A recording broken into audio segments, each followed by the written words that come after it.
Today we will be taking T-notes on sexual and asexual reproduction. Asexual reproduction is a process where an organism produces genetically identical offspring. Everything is the same. There is no changes in the number of chromosomes or any different kinds of alleles. Everything is identically the same. There are single-cell organisms as well as multi-cell organisms that have asexual reproduction. For example, there is bacteria, amoeba, or yeast is some examples of single-cell organisms that have asexual reproduction. Multi-cell organisms, such as fungi, coral, starfish, as well as some non-flowering plants such as strawberry, onion, and potato, use a form of asexual reproduction. There are many types of asexual reproduction. The first kind is known as binary fission, and this is where one parent splits into two offspring.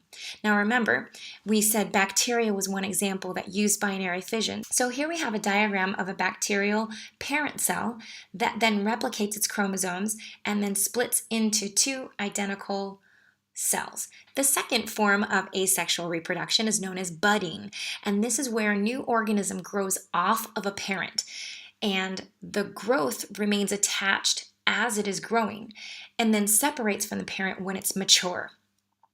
Protists, like this hydra, uses budding as its form of asexual reproduction.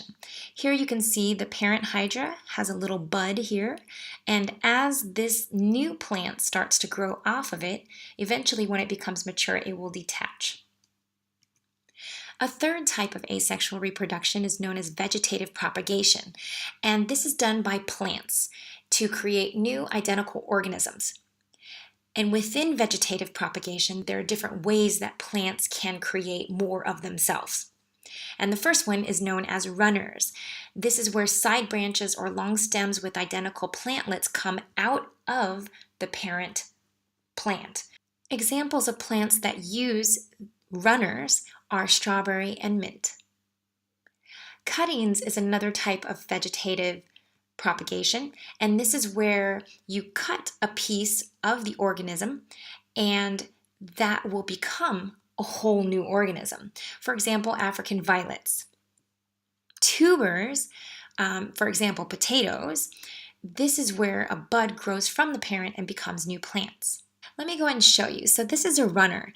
As I was saying, the strawberry plant, what will happen is if this is the parent plant, it will send out another branch that will then place itself and become a new plantlet, which can then put out another branch that will then continue on the process. So as you can see, these would be completely identical.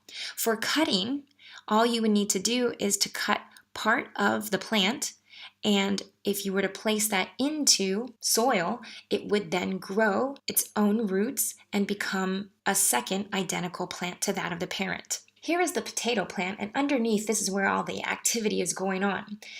So as you can see here, we have all of these roots that are coming out. These are called stolones, and from here, this is where a tuber will start to grow, and all of these could then become new plants.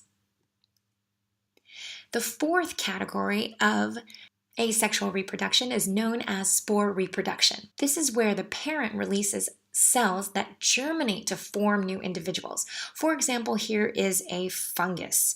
We have spores that are coming out of the mature fungus, and as long as these spores fall into a place that is suitable for growth, the fungus will then begin to grow into a new little identical fungus like its parent. Regeneration is the fifth category of asexual reproduction, and this is where an organism can regrow a lost limb, or a piece of an organism grows into a whole other organism. For example, starfish. The starfish can actually just regrow itself.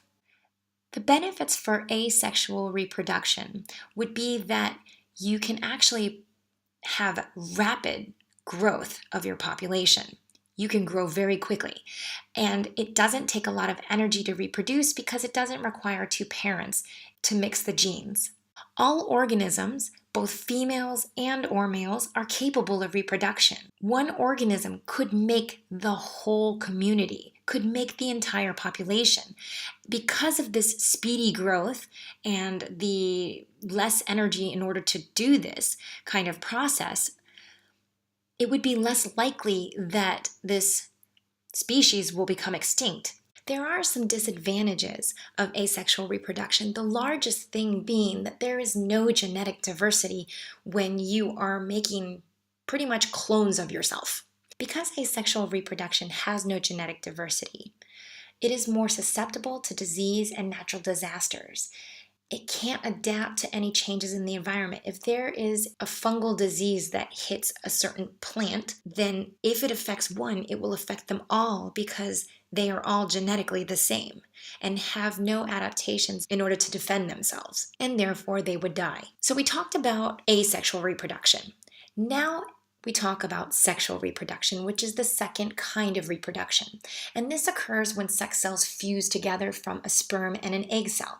This requires two organisms. And we know this as being, for example, fertilization. And this is where the egg cell comes from the female and the male has the sperm cell, and they meet together to fertilize and create an embryo, such as humans. The benefits of sexual reproduction is that there is more genetic diversity in its offspring. Because of that, there will be more variation. Because of more variation, the species will be more adaptable. And there is a greater chance of mutation, which then means there's a greater chance of survivability in order to fend off any diseases or natural disasters. There are some disadvantages of sexual reproduction. One of them is that it requires two individuals with opposite gametes and sex cells. For humans, this isn't so much of a problem, but with certain species, it might be hard to find another organism of the opposite sex in order to procreate. With sexual reproduction, it does require more energy in order to nourish and grow the new baby organism. All right, we've reached the end of our TNOTES. Make sure you understand everything, and thank you very much for watching.